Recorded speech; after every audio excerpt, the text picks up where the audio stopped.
So today we're going to take a look at some meta stuff and take a look at the agents and how the agent meta is right now in Valorant coming out of Champions. We'll be doing a two-part series in this, where today I'll be focusing on the agents and tomorrow or another day I'll be focusing on the maps specifically and what the meta is like on each map. Let's just talk about it right now and dive straight in, and we'll start out here with the agent pick rates comparing to Copenhagen to what it was at Champions. And you can see that for the most part, I would say, things are relatively the same, right? There's a lot of, plus zeros or, low pluses or low minuses, right? And there isn't too much change overall. You have to remember some things, keep some things in mind, like we had the removal of Split and the addition of Pearl. So for instance, someone like Breach, who was picked, quite a bit on Split, but not so much on Pearl, obviously lost a lot of that pick rate from Split. And that can probably explain the -7 for someone like Breach. And so keep that in mind. But there are some bigger changes here, and we'll get to those ones specifically. We'll start with Brim. Now, Brim is not one that I'm too worried about at all, because actually this kind of comes from the fact that obviously these are only one-off tournaments and the sample size isn't massive or anything. And actually in Copenhagen, Bind and Fracture were two of the most played maps, but in Champs, Bind and Fracture, which are obviously Brim's main maps, weren't picked that much at all. So, that basically is explaining Brim's pick rate here of how it went from, pretty high to, not so high in Champs overall, just the maps that were picked. So I'm not worried about that. But there are 4 agents that I want to focus on specifically. And those are Chamber, because I know a lot of you will be interested in that, because of course Chamber got the nerfs, Jett, Raze, and Sova, because those are kind of the 4 big movers from Copenhagen to Champs. And so I want to talk about what really went on with those agents. So let's start off with Chamber. And obviously, as I mentioned, Chamber did get the nerfs to multiple things of his kit, of course, coming from Copenhagen to Champs, and his pick rate, somewhat reflected that. And also it was interesting to note that, 3 of the 4 teams that made it deep into the tournament, 3 of the top 4, weren't playing a ton of Chamber. In fact, it was only really Optic, obviously, with Ye, who were playing a ton of Chamber across a different bunch of maps. And the other 3 teams that made it to the Final 4 didn't play as much Chamber as most teams, so that is perhaps something to note.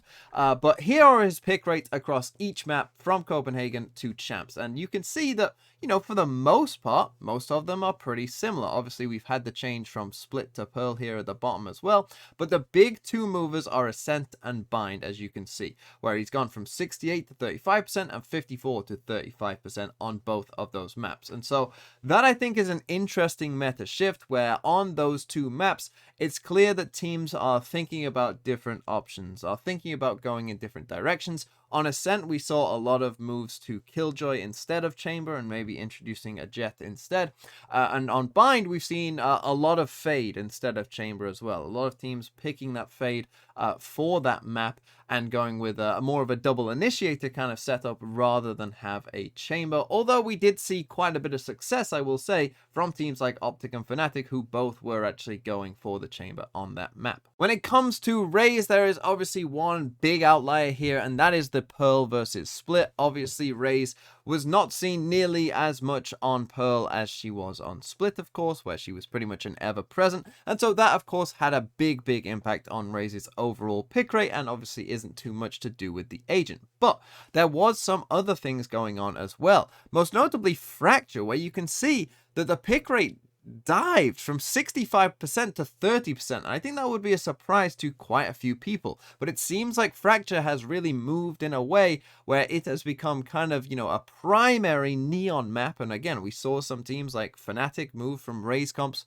to Neon comps on that map. In fact, a lot of Raze's pick rate comes from teams who picked both Neon and Raze on that map and played both of them in a comp. So there's actually very few teams playing solo Raze on Fracture right now, and maybe that is something to note on that map. When it comes to Jett, we actually saw a bit of a decrease on certain maps, like Haven, for instance. You get a small decrease there, but it does seem like Jett, with the kind of nerfs to Chamber, a lot of teams picking up Jett, particularly on Ascent, as you can see. And we saw some very impressive Jett performances on that map indeed, you know, with the return of some of the old classic Jetts like Durka, who were, you know, at some points just absolutely farming on that map and playing incredibly well. And we also saw some things like Breeze, right? You could see that the Breeze pick rate here at Copenhagen was only 70%, but now it's moved up to 82, and it seems like, sure, this was always a Jett map, but now even more teams realizing that, you know, Jett is the correct pick for that map overall. And then finally, let's come to Sova. And for Sova, basically,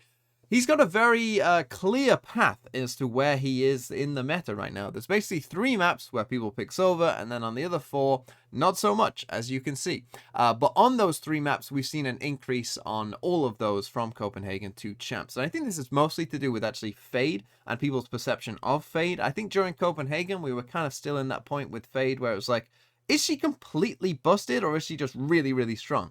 And I think the answer that most people have come to is she's really, really strong. Maybe still nerf-worthy, but not like, you know, so incredibly good that you're replacing Sova on Breeze, right? Like Breeze, now you can see everyone's picking Sova. On Icebox, it seems like most people are leaning towards Sova as well. And even on Ascent, he's seeing a lot more pick rate as well. You know, it does seem like the kind of Fade versus Sova stuff is now kind of, you know, balanced out, and we figured out which ones are mostly Sova maps, which ones are Fade maps, or even Ascent, where you actually see a lot of both. And so now here are the most picked agents by each map. And so basically this is just telling you which agents have an over 50% pick rate, so you can kind of get an idea of, okay, which agents are actually good on which map overall. As I say, later on I'll be doing a video kind of breaking it down more like comp wise and kind of, you know, where the meta is really going in more detail on each map. But just very quickly, here are the agents for each map. We'll start with Ascent, and you can see that both Fade and Sova are over 50% on Ascent, kind of giving you an idea of what's really going on. Interestingly, there's no Sentinel in here as well. DRX kind of had a hand in that they were playing a Sentinel-less comp. FPX also weren't playing Killjoy or Chamber for some of their games. So it's kind of interesting that, you know, that's kind of where we're leaning somewhat with these kind of more aggressive, maybe triple initiator comps coming in as well. For Bind, it's kind of what Bind has always been. A lot of Raze, a lot of Viper, a lot of Sky, a lot of Brim. And then, as I said, it's kind of a debate for that 5th slot, mostly between Chamber and Fade. On Breeze, again, the Breeze meta, this 5 agents you see here has pretty much been the main comp now for a long, long time. But I'm sure some of you will be surprised that Chamber is that low. We did see quite a few ciphers coming out at Champs as well on Breeze, and so, you know, that can explain where Chamber is going somewhat, as you see there. But on Fracture, Chamber is still very much the meta on Fracture with 100% pick rate, as you can see, and you can see 80% Neon. As I said, this has really turned into like a Neon full-time map. Fracture now, where, you know, everyone seems to be on the Neon train, and so that is an interesting development. When we come to Haven, again, this is kind of the main meta Haven comp that you see these days, but there is still a lot of room for difference. You see that no one is at 100%. There is still, you know, some questions about Haven and, you know, what exactly should be the correct choice. We saw Optic playing some very weird comps indeed.